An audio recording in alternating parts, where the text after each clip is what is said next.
있나? 네, 여러분 안녕하세요. 허경영을 다시 보다 허경영 리뷰의 홍조경 팀장입니다. 만약에 제가 제 옆에 있는 사람이나 제 친구에게 이런 말을 했다고 생각해 볼게요.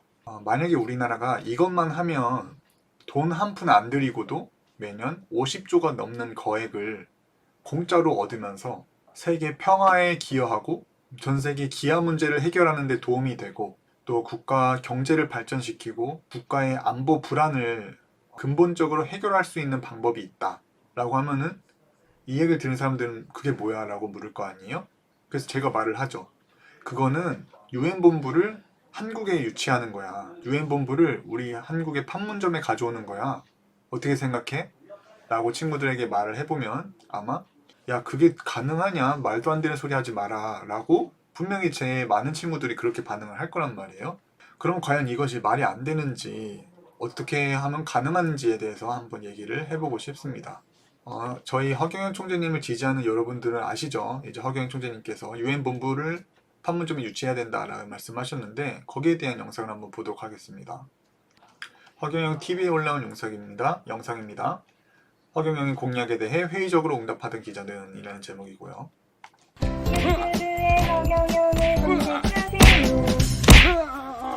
30년 동안 공약이 그대로예요. 일관성이 있어요. 조금씩 변한 건 있는데 문구상으로. 문구상으로 수정하는 건 있을 수 예, 있지. 제가 가지고 있습니다. 기본 맥락은 그대로예요. 그래서 나는 신뢰할 수 있는 공약을 하고 있다. 옛날부터 유엔본부 판문점으로 옮겨요. 내 자신 있어요. 근데 사실 저는 그 공약이 제일 의구심이 들어요. 네. 자, 유엔 본부를 판문점으로 옮겨라. 나는 이거는 정말 자신 있다라고 말씀하셨는데 거기에 대해서 기자가 사실 저는 그 공약이 제일 의구심이 든다. 난 사실 그게 제일 말이 안 되는 것 같다라고 이제 답변을 하죠. 거기에 대해서 허경영 총재님께서 답변을 해주시는 부분입니다. 미국 애들도 뭐 처음에는 이게 뉴욕이 아니라 워싱턴 DC에다가 뭐 유엔에 뭐 이거 기관을 옮기는데 막 유럽에서 난리가 났어요. 뭐 이거 니네들 다 해먹냐 뭐 조금 난리 쳤는데 한국에 올까? 이래더니 아니 그건 잘못 알고 있는 거예요. 유엔 본부와 유엔 사무총장은 유엔 상임이사국은 못 가지고 있게 돼 있어. 무슨 말이냐면요. 내 3.3 공약이 유엔 본부 이전이 이렇게 나와 있잖아. 예. 그럼 이게 30년 전에 한 거거든. 유엔 본부와 유엔 사무총장은 유엔 상임이사국 5개 나라는 못 하게 돼 있어요. 그 유엔 사무총장은 미국, 영국, 프랑스, 중국, 러시아는 못 하잖아. 예. 유엔 헌장에 만약에 이 5개 나라가 세계를 이끌어가고 있는데 이 나라 중에 하나가 유엔을 가지고 있다거나 사무총장이 되면 이것들은 안 된다 이거야. 그러니까 약소국가만 유엔 사무총장과 유엔을 가지고 있기로 유엔 헌장이 돼 있단 말이야. 그럼 왜 미국이 가지고 있게 됐냐? 처음에 유엔이 있어야 될 때 건물을 짓거나 땅을 제공하는 국가가 없어. 돈을 유엔군 10만 명입니다. 유엔군 10만 명을 유지할 수 있는 자금을 대는 나라가 미국뿐이었어 처음에. 그러니까 미국에서 가지고 있어라 잠시. 그 70년 전에 미국이 가지고 있었다면 뉴욕에. 그런데 이제는 전 세계에서 유엔 분담금을 받아요. 일본도 내고 우리도 내고 그래요. 그럼 유엔 분담금을 받으면 빨리 유엔 본부를 옮겨야 돼. 상임이사국이 아닌 대로. 중국이 불만이 있어.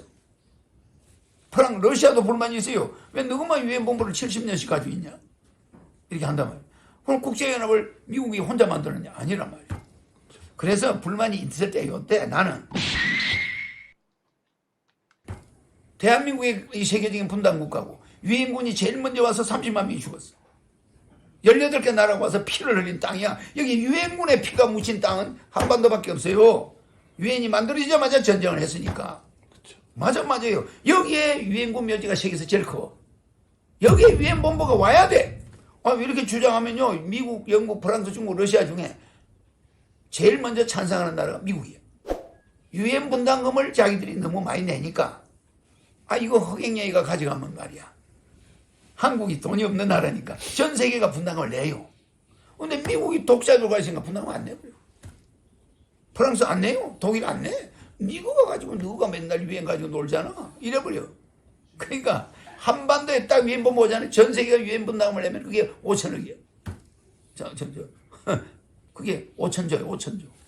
아니 어마어마한 돈이 우리나라 예산의 10배가 들어와.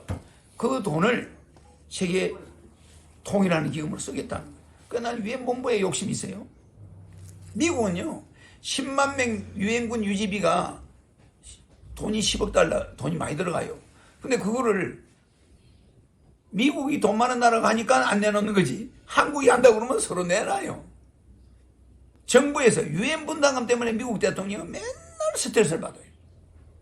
그쵸. 미국 의회 가서 유엔 분담금 좀 내놔라. 돈 좀, 아이, 그럼 다른 나라에서 수금도 못하고 뭐하냐, 대통령이. 그러니까 미국 대통령이, 아이, 그 나라들이 내놨냐. 그냥 우리가 대자. 이거 매번 대통령이 의회에 가서 부탁을 해가지고 유엔군 유지비를 받아내. 미 연방 의회에서. 아, 이게 할 짓이 아니라는 거야. 이거 어떤 놈이 좀 가져갈 놈이 없냐. 우리나라가 좋아요. 네, 여기까지 잠깐 들어봤습니다.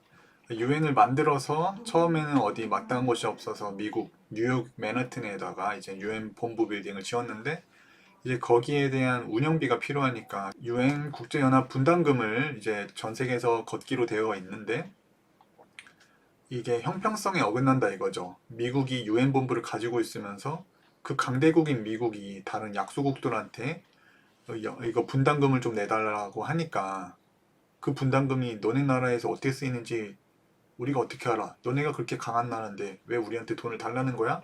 라면서 이제 유엔을 유지하는 그런 분담금이 제대로 거치지가 않는다.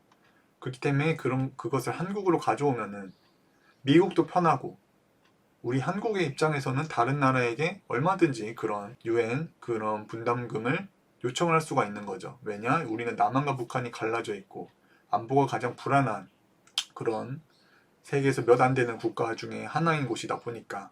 그리고 처음에 말씀하셨던 것처럼 이제 남북전쟁이 일어났을 때 정말 그 유엔군들이 처음으로 가장 많은 규모가 와서 피 흘리면서 죽어간 땅이 바로 이 한반도라는 것을 생각해보고 지금 여전히 지금 남한과 북한은 휴전 상태란 말이죠. 전쟁이 종식이 된 게 아니기 때문에 정말 이 말씀만 들어도 이 유엔 본부가 한반도로 오는 것에 대한 가능성은 너무나 충분하다고 보여지는 거죠.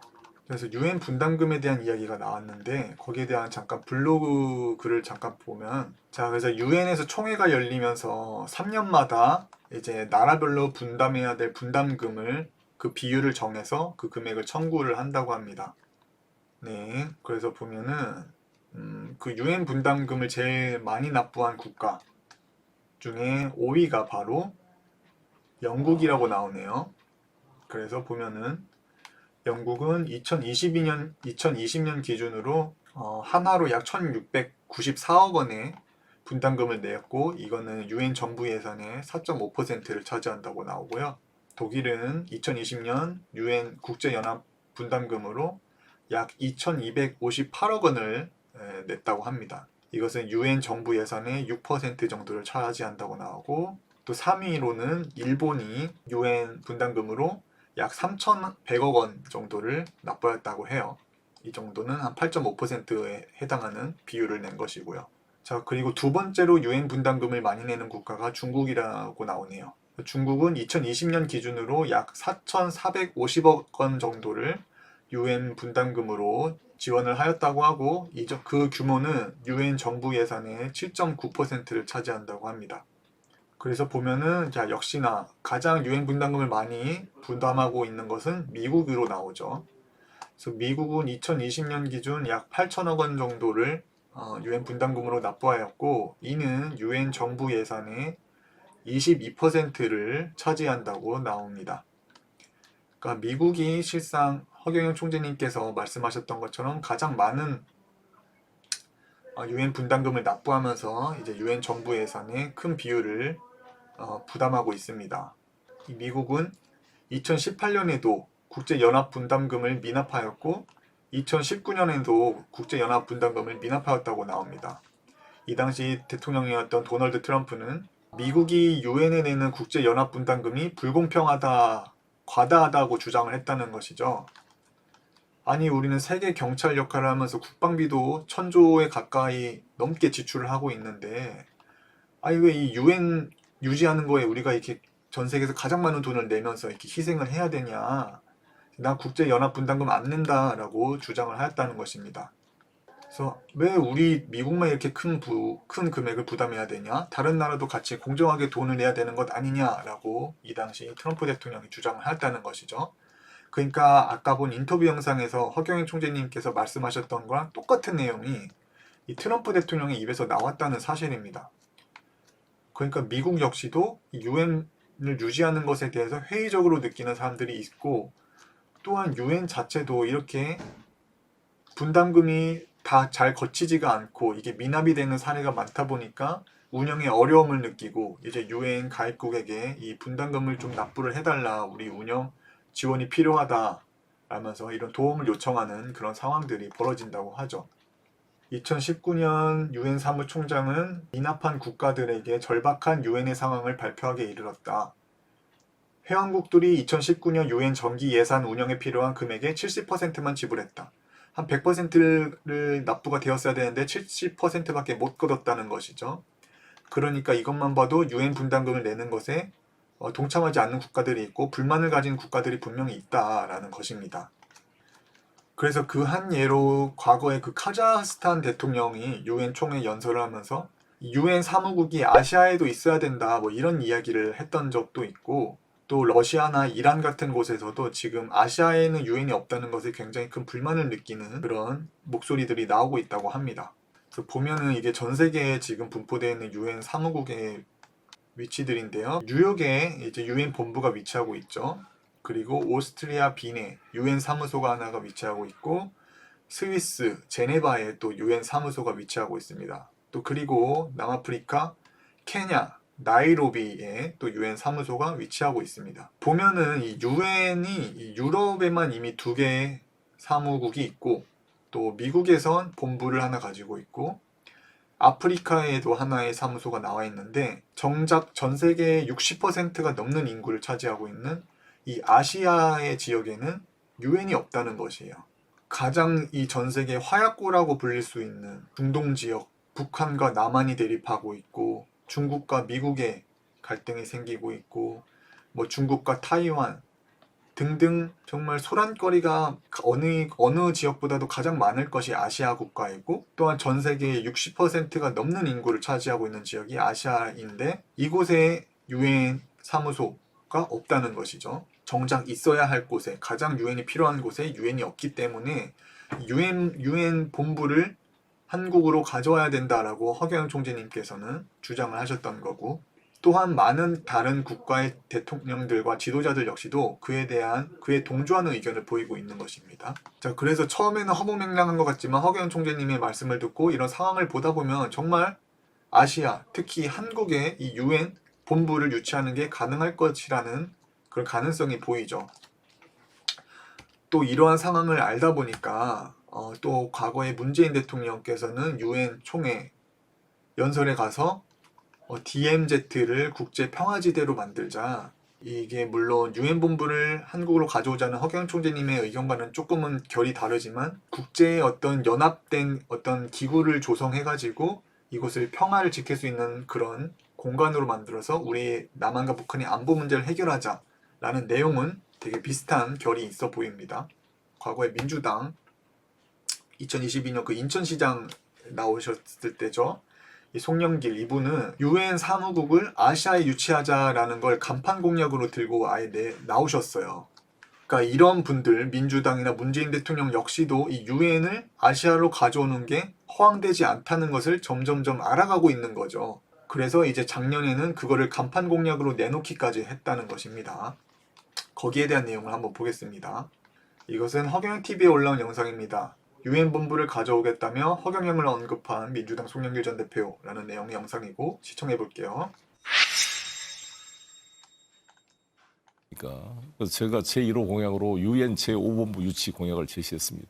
정말 이것은 클래스가 다른 공약이라고 생각합니다. 네, 간판 공약으로 유엔 사무국, 5번째 유엔 사무국을 한국에 유치하겠다, 한국 서울에 유치하겠다는 것을 간판 공약으로 내걸었다. 정말 이것은 클래스가 다른 공약이다라는 이야기를 하죠. 이분도 이 유엔 사무국을 한국으로 유치하는 것이 분명히 가능하고, 거기에 따른 엄청난 경제적인 효과와 뭐 안보 문제 해결, 기타 다양한 어떤 국가의 위상이 올라가는 등의 다양한 그런 가능성과 장점들을 봤기 때문에 이것이 정말 클래스가 다른 공약이라고 말을 하시는 거죠. 허경영 후보가 했던 공약 아니냐 이렇게 말하시는. 물론 그러면서도 알고 있습니다. 이분들은 워낙 정치계에 있고 정책들을 연구하는 분들이다 보니까 당연히 원조가 허경영 총재님이란 거를 본인도 아는 거죠. 그래서 다른 누가 묻기도 전에 이미 그것과는 다르다라는 것을 미리 사전에 차별화하려고 이런 얘기를 하시는 걸로 보이고요. 분도 있는데 그것을 유엔 본부를 DMZ에 유치하자 이런 것이고, 저는 뉴욕에 있는 유엔 본부를 가져오겠다는 게 아니라, 유엔은 현재 유럽에 2개, 아프리카 하나, 미국에 하나 있는데 54개국 45억 명이 살고 있는 아시아를 대표하는 유엔 본부가 한 개도 없어요. 그래서 이게 필요성들이 전 세계적 공감대를 가지고 있습니다. 한중일 중에 한국만이 그런 중립적 위치에 있고 유엔과 특수한 관계에 있기 때문에. 네, 이게 한국만이 중립적 위치에 있고 특수한 위치에 있다. 이게 허경영 총재님께서 말씀하셨던 거죠. 유엔군들이 와서 수많은 사람들이 한반도에서 피를 흘리면서 쓰러지고, 또 한반도는 여전히 분단되어 있고 휴전 국가로서 이 한반도만이 유엔을 가져올 수 있다라는 주장을 하고 계시고, 그것은 정말 허경영 총재님의 주장과도 너무나도 일치하는 내용입니다. 자, 이것을 본 허경영 총재님의 입장은 어떨까요? 내가 공약한 그대로. 네, 그럼 내가 제일 먼저 주장했죠. 네, 맞습니다. 유엔 본부를 판문점으로 옮겨. 유엔 본부를 판문점으로 옮겨. 자, 허경영 총재님께서 과거 대통령 선거에 나오실 때 이제 공약으로 걸으셨던 게 유엔 본부를 판문점으로 옮긴다는 것이었고, 그 뮤직비디오를 만들어가지고 그게 엄청 이제 흥행하고 이제 많은 이들 관심을 샀었죠. 그 당시가 이미 2007년이라는 것과 2007년 대통령 선거에 이 공약을 들고 나왔다는 것은 그 이전에 이미 이 공약이 나와 있었다는 거죠. 이 공약을 고안해 두셨다가 이걸 이제 2007년 대선 공약으로 이제 쓰신 거니까, 이미 지금부터 거의 한 20년 전에 이 공약은 이미 만들어져 있었다. 정확한 연도는 제가 장본인이 아니라 모르지만 최소한 20년은 더 전에 이미 유엔 본부를 한반도로 가져와야 된다라는 걸 고안하셨다는 겁니다. 정말 앞섰고 정말 성견지명이 있으신 거죠. 세계 정치의 중심이 되게 하고, 유엔 본부 유치하면 국가 경제 발전하고 남북 전쟁 없어지니 세계 평화 이루어지네. 뉴딜 정책 실현. 허경영 총재님께서 과거부터 이제 유엔 본부를 판문점에 유치하겠다고 주장하셨는데, 예, 이것이 30년 어떻게 전에. 지금에 와서 이렇게 현실화되는 것은 아닌지 참 놀랍습니다. 그 놀라운 일이잖아. 이 유엔 본부 한국 유치가 가능할 거라고 보시는지. 이거는 내가 유엔 본부를 한국으로 유치하기 위해서 예. 어릴 때 그림을 그려놨잖아. 이게 어릴 때 계획하신 그럼 계획한 거지. 이게 30년 전에 그린 거잖아. 네. 요게 임진강이잖아. 여기 한강 오두산 전망대. 네. 그러면 여기는 파주 평양시를 만들잖아. 여기 능라도 을밀대 부병루 다 있잖아. 네. 여기 북한에 대동강을 그대로 모방해가지고 임진강 안에다가 파주 평양시를 만드는데 그 건너편에 유엔 본부가 있잖아. 네. 그 유엔 본부를 판문점 가까이 갖다 놨잖아. 네. 이게 내가 구상이야. 이게 언제쯤부터 구상하셨던 거세요? 30년 전이지. 네. 자, 그래서 그 과거에 이런 놀라운 공약을 창안하셨다는 것도 놀라운데, 보면은 이렇게 세세하게 이런 계획까지 세우셨다는 게 저는 진짜 너무 놀라운 부분이 있던 것 같아요.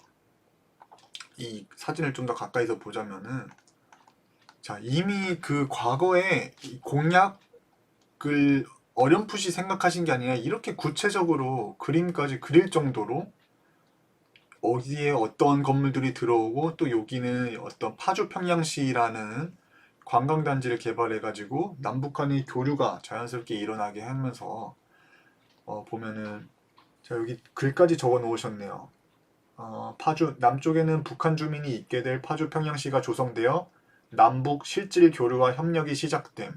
임진강 유엔 본부 일대에 평양시를 옮겨 놓은 것처럼 만들고 이산 가족과 세계 관광객들의 관광 코스로 개발하여 북한 경제 발전에 초석이 되게. 야, 이렇게 세세하게 공약들을 구체화하셨다는 거, 그 20, 30년 전에 이미 너무 놀라운 부분이라고 생각이 됩니다.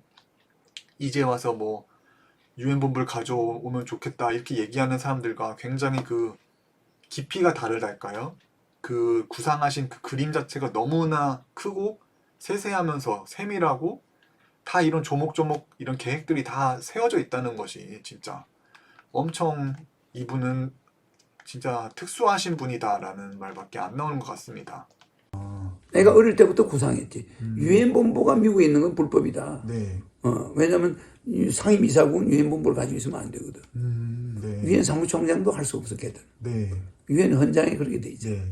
근데 유엔을 미국이 가지고 있잖아. 네. 또 이게 기타 아시아 국가도 여기에 대한 불만이 이제 나오고 그러면 있는데. 이봐. 예. 이게 이제 실제 서울이 옮겨지는 모습이야.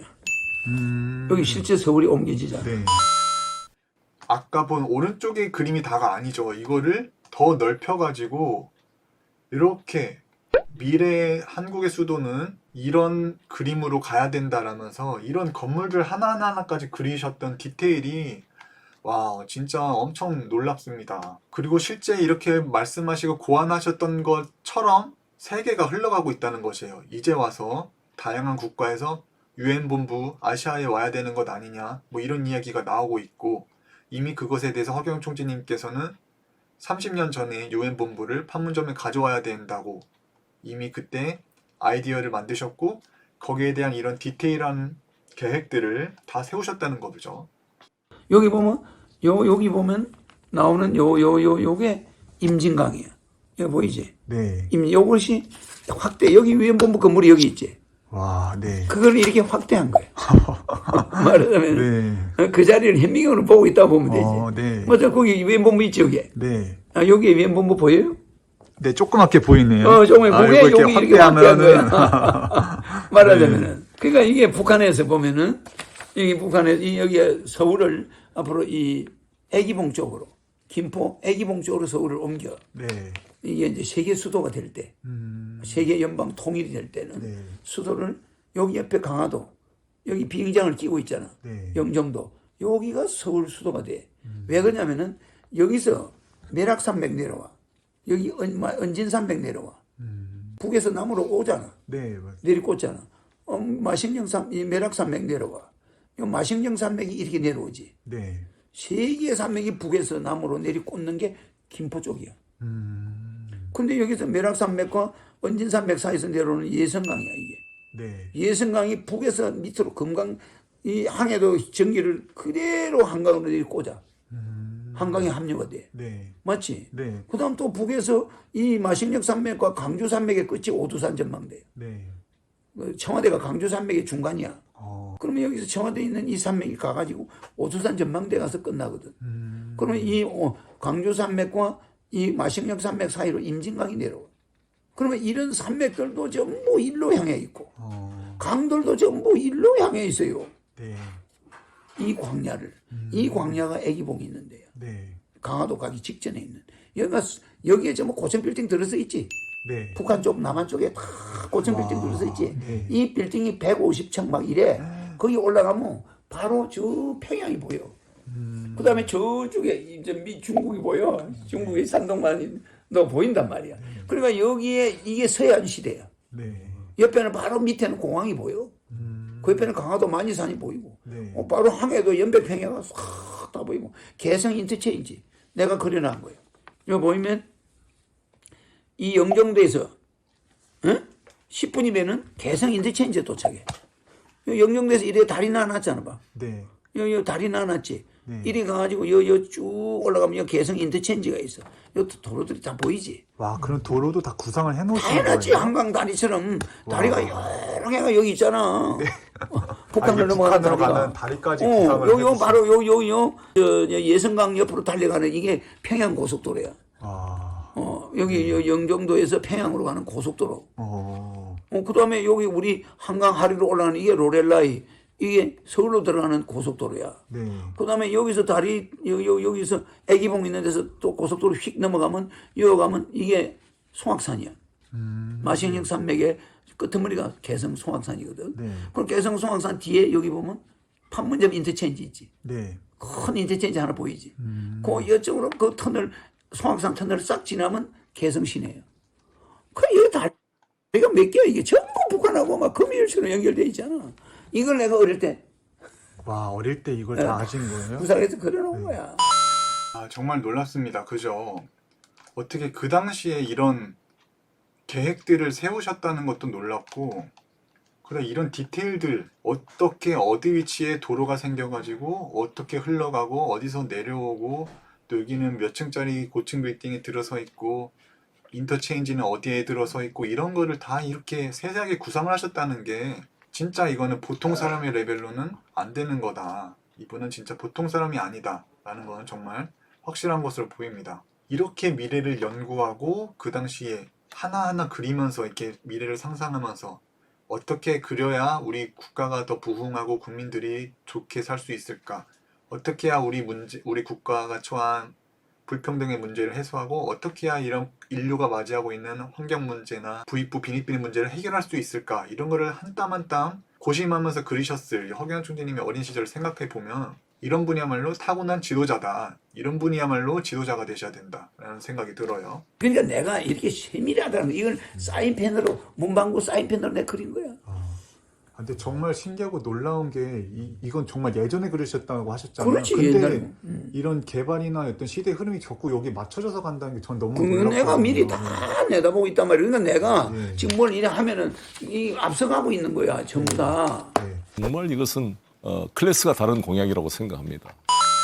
예, 정말 클래스가 다른 공약이다라는 말로 마무리를 합니다. 정말 클래스가 다르죠. 야, 진짜 대단하십니다. 자, 그래서 이렇게 허경영 총재님께서 이미 20, 30년 전에 이런 유엔본부 유치를 주장을 하셨다는 것, 또 거기에 대한 가능성이 요즘 들어서 또 다시 논의되고 있다는 것을 보면 참 놀라운 것이죠. 이거는 또 작년에 올라온 블로그인데 한번 같이 잠깐 볼게요. 양무진의 한반도와 세계 신선한 아이디어 UN 5본부 서울 유치. 최근 UN 5본부 서울 유치가 사회적 이슈로 등장하고 있다. 매우 신선한 아이디어라고 생각한다. 다수의 전문가는 UN 본부 역할에 대해 비판의 목소리를 높여왔다. 미국은 자국 중심주의적 정책을 펼침에 따라 국제기구로서 UN의 조정적, 균형적 역할을 훼손시켰다. 코로나19 확산 이후 트럼프 전 대통령은 WHO가 중국 편향적이라며 비판하며 탈퇴를 선언했고, 유네스코도 반이스라엘 정서를 가졌다고 주장하면서 공식 탈퇴했다. UN 회원국인 이란, 쿠바, 러시아 등의 외교관들이 미국과의 적대 관계라는 이유로 뉴욕 방문이 거부되기도 했다. 이란과 카자흐스탄 대통령, 심지어 UN 사무총장까지 UN 본부의 미국 외 이전을 강력히 주장한 사례도 있다. 적절한 명분만 있으면 미국에 있는 UN 본부의 기능을 분산할 UN 5본부의 서울 유치가 불가능하지 않다. UN 본부는 아시아 지역에 한 군데도 없다라는 내용이 나오고 있어요. 그러니까 이분도 UN 본부를 서울에 유치하겠다는 그 송영길 그 사람의 주장을 듣고 보니까 허황되지 않은데 가능한데라면서 이런 컬럼을 쓰게 된 거죠. 하지만 이 모든 것의 뿌리는 바로 허경영 총재님의 아이디어에서 다 나왔다는 것입니다. 이미 20, 30년 전에, 이미 2007년에 이 대통령 선거를 나가실 때 이거를 공약으로 해놓으셨던 거니까 거기에 대해서 뭐 이게 원조다 아니다 이거를 뭐 논할 그런 게 없죠. 이미 공식적으로 그런 자료들이 있기 때문에. 그래서 보면 이게 항상 이런 식으로 흘러간다라는 걸 좀 말하고 싶어요. 보세요. 허경영 총재님께서 과거에 UN 본부 한반도로 가져와야 된다. 가져올 수 있는 이유 충분하고 나는 할 수 있다고 주장을 하셨는데, 거기에 대해서 그 당시 사람들은 이걸 이해를 못하고 귀담아 듣지 않았어요. 하지만 정치계에 있는 사람들이 점차 시대가 흘러가고 한 20, 30년이 지나가고서 그 얘기를 다시 들어보니까 이게 가능하고 타당하고 맞는 말이란 말이죠. 그래서 이제 송영길 그분도 이 인천시장에 나오시면서 UN 본부 서울에 가져오는 거 가능하다라는 주장을 하게 된 거죠. 또 그렇게 주장을 하니까 그 주장을 한 그것을 본 기자들이나 칼럼니스트들은 야 그거 되게 신선한데 듣고 보니까 그거 가능하겠는데 라면서 이런 글을 쓰게 되고, 그러면서 사람들은 거기에 대해서 아 이게 그러면 가능하기도 하겠구나 라면서 인지를 하게 된단 말이에요. 그러니까 허경영 총재님께서 이미 너무 앞서서 이미 다 해놓으셨고, 그것을 따라가기의 시대가 아직 사람들의 인식이 아직 못 맞춰가고 있다라는 게 되게 이게 굳이 꼭 유엔 본부뿐만이 아니라 다른 정책에서도 마찬가지인 것 같아요. 이미 과거에 20, 30년 전에 출산수당, 저출산 문제 지적하시면서 출산수당 3천만 원 지급해야 됩니다라고 주장을 했는데 그 당시엔 이게 말도 안 되는 소리고 허황되고 국가가 국민들에게 애를 낳았다는 이유로 돈을 준다고 말도 안 되는 소리 하지 마 하면서 이제 비난을 하고 인정을 안 했단 말이죠. 근데 20, 30년이 지나고 시대가 흘러감에 따라 인구가 뭐 합계 출산율이 0.72명이 기록이 되고 노령화 사회가 진짜로 일어나고 인구 감소가 시작되고 나니까는 이제 와서는 야 출산하면 돈 줘야 된다. 줄 거면 많이 줘야 된다. 면서 뭐 셋째, 넷째 나오면 몇 천만 원씩 지금 주는 공약을 시행을 하고 있단 말이에요. 그러니까 이게 얼마나 이 허경영 총재님께서는 앞서서 이 모든 것을 내다보셨는지 그리고 이 시대는 얼마나 그 허경영 총재님께 주장하셨던 거를 뒤늦은 격차를 두고서 뒤따라가는지를 한번 생각을 해봐야 할 것 같아요. 그래서 출산 수당도 마찬가지죠. 그리고 국민배당금 이 계속 격화되는 빈부 격차를 줄이기 위해서 국가에서 어떤 그 사회 기본 생활을 보장할 수 있는 이런 발판 제도를 마련해야 된다. 그것이 국민배당금 제도다라고 허경영 총재님께서 만드셨는데 그거 역시 그 당시에 말이 안 되죠. 아, 국가에서 돈 주면 누가 일하냐? 국가에서 그 정도 돈 주면 누가 직업 가지고 누가 일해? 라고 주장을 했는데 그렇게 주장하던 사람들이 나중에는 민주당에서 이제 기본소득을 들고 나오고 청년들에게 돈을 주고 지자체에서 어떤 코로나 지원금이랍시고 이제 돈을 조금씩 주면서 그게 지역 경제를 살리는 역할을 한다는 것을 알고 나니까는 이제는 기본소득이 뭔가 말이 되는 정책이겠구나라고 조금씩 인지하고 국민배당금도 어떻게 보면 괜찮겠다라고 이제서야 그거를 받아들일 준비가 된단 말이죠.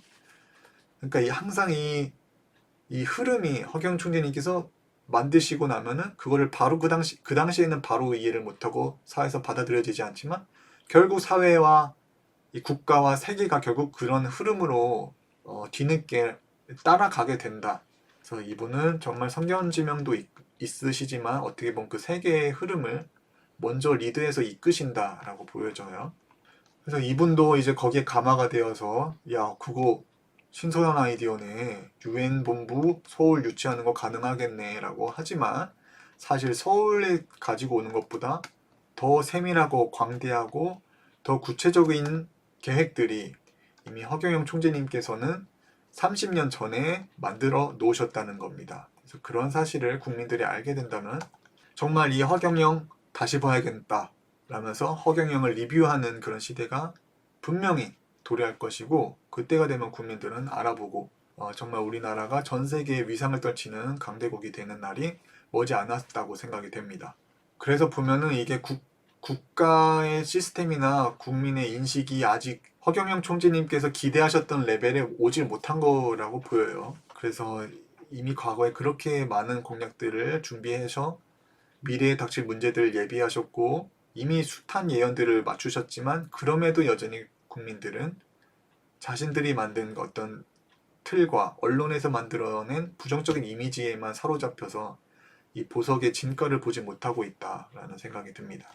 하지만 언젠가는 이 흙 속에 있어도 진주는 빛난다 이런 얘기가 있는 것처럼 언젠가 이 모든 것의 본질을 담고 있고 모든 정치인들의 귀감이 되는 공약을 담고 있는 허경영 총재님의 진가는 반드시 드러나게 될 것이다 라고 생각이 되고 마지막으로 이 쇼츠 영상 보면서 마무리해보겠습니다. 그런데 미국이 우리가 유엔 본부를 처음에 만들었으니 우리가 처음에 가지고 좀 있겠다 했는데 다른 나라가 아무도 안 가져가. 그래 내가 이래.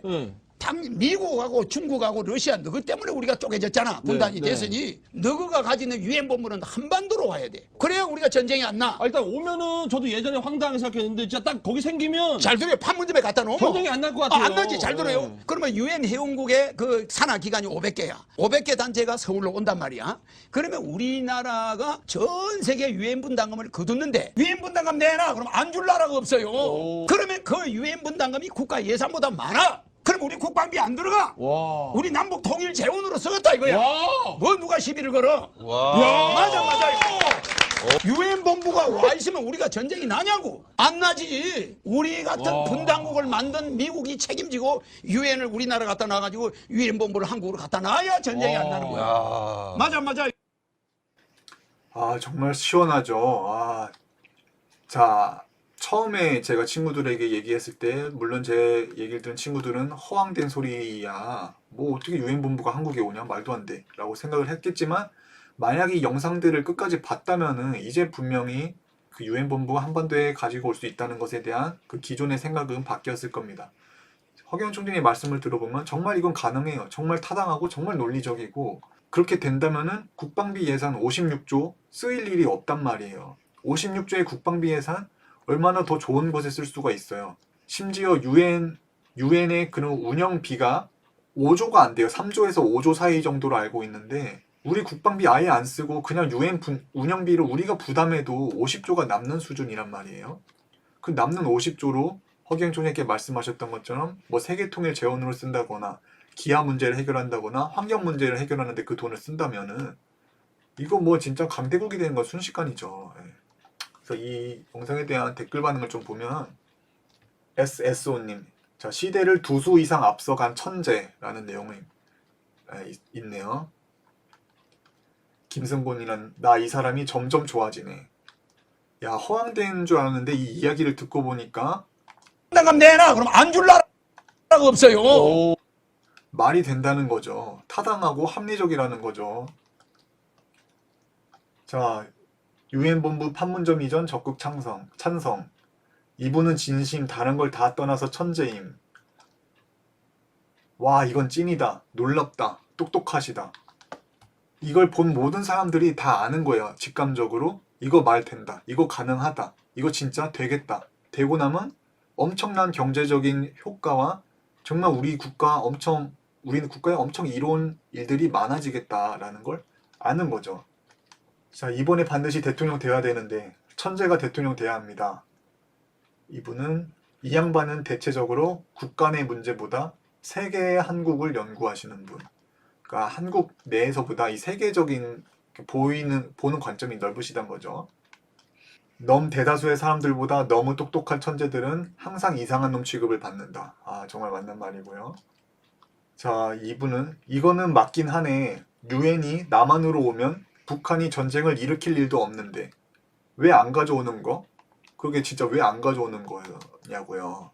이렇게 아시아의 안보가 불안하고 지금도 러시아는 우크라이나랑 전쟁을 하고 있는데 유엔 가지고 와야죠. 그러면서 아시아의 평화를 구축하고 전 세계에서 이 아시아에서 국방비로 쓰고 있는 돈의 일부만 줄여서 그 돈을 기아 문제나 환경 문제에 쓴다고 하면은 이 지구촌이 진짜 좋아지는 거는 가능하다고 보여진단 말이에요.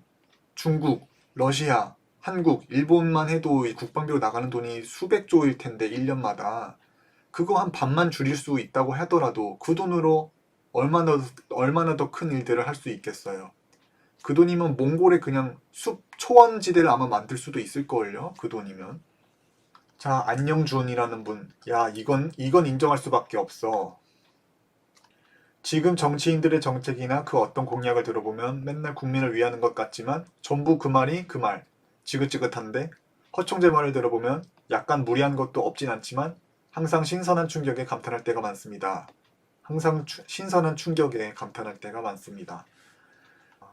모르고 들을 땐 미친 사람인 줄 알았는데 시간이 지날수록 통찰력과 선견지명에 깜짝깜짝 놀라게 하는 볼수록 매력있는 허경영을 대통령으로 만들자. 총재님 늦게 알아봐서 죄송합니다. 사랑합니다. 졸라 멋져 불어. 깜짝이야. 유엔본부 한국에 오면 전쟁 끝이네요. 기발하시네요. 자, 여기 보면 또 보성문 말한 대로 진행되어 가는 게 참 신기하다 라고 말을 하셨는데 그쵸. 이 영상이 아마 10년도 더 된 영상이거든요. 근데 지금의 시대에 와서 계속 유엔본부 아시아에 와야 된다는 얘기가 나오고 있다는 것이죠. 가리엑스. 와, 이건 최고다 진짜. 시대를 몇 수 앞서가는 천재 정치인 허경영이야말로 우리 대한민국 대통령이다. 맞습니다. 맞는 말이네. 맞습니다. 맞는 말이네. 상상력도 대단하시고 충분한 가능성도 있고 천재. 핵심을 찌르네. 이분은 관점, 시야가 남다르다. 몇 수 앞을 내다보네. 이거 나중에 누가 또 베껴다 공략할 것 같은데. 그쵸. 이거 나중에 누가 또 베껴다 공략했죠. 예. 제1호 공약으로 유엔 제5본부 유치 공약을 제시했습니다. 정말 이것은 클래스가 다른 공약이라고 생각합니다. 그렇다고 이제 공약을 베껴간 사람을 막 욕해도 안 돼요. 왜냐하면 그분들이 생각하기에도 이게 타당하고 이게 국가에 필요하다고 생각이 되니까 그런 논란이 있을 걸 알고도 그 공약을 쓰는 거잖아요. 너무 이 공약을 베껴간다고 거기에 대해서 막 욕하고 막 돌을 던지고 너무 또 그러면 안 된다. 그 사람들도 생각할 때 이게 정답이거든요. 어쩌겠어요. 정답을 따라가야 되는데 그게 그 사람들의 업인데 맞는 정책을 펼치는 게 물론 그걸 베껴놓고 자기 것인 것 마냥 그렇게 척하고 이제 국민들 우롱하고 그렇게는 하면 안 되겠죠. 정직해야죠. 이분을 처음 봤을 때 뚱딴지에 말도 안 되는 말만 하는 사람으로만 생각했는데 시대가 지나니 다 맞는 말만 하는 것 같네. 그렇죠. 출산수당 뚱딴지에 말도 안 되는 말이었고 국민배당금 뭐 뚱딴지에 말도 안 되는 말이었고 대뜸 유엔 본부를 한국 판문점에 갖다 놓자 그거 말도 안 되는 말만 하는 이상한 사람인 줄 알았는데 시대가 지나니 다 맞는 말만 한다. 이게 포인트입니다. 실현 가능성은 모르겠으나 된다면 대단할 것 같다. 놀라운 생각이다. 예전엔 미친놈인 줄 알았는데 천재였다. 그쵸. 이제는 전 세계 이제 대한민국 국민들이 야 허경영 노래 부르고 우스꽝스럽고 광대히 미친 사람인 줄 알았는데 진짜 천재였다 라면서 알아볼 날이 머지 않았다고 생각이 됩니다. 그래서 오늘 유엔 본부에 대해서 허경영 총재님께서 주장하셨던 영상을 보면서 리뷰하는 시간을 가졌고 이 허경영 총재님에 대해서 리뷰할 것들은 정말 수천 가지예요. 진짜. 그렇기 때문에 이렇게 우리가 하나하나씩 조명하면서 이제 시대를 계속 관찰하다 보면은 정말 허경영 총재님께서 말씀하셨던 것처럼 허경영을 대통령에 앉혀라 라고 이제 국민들이 이분을 따르는 날이 올 것이라고 생각이 됩니다.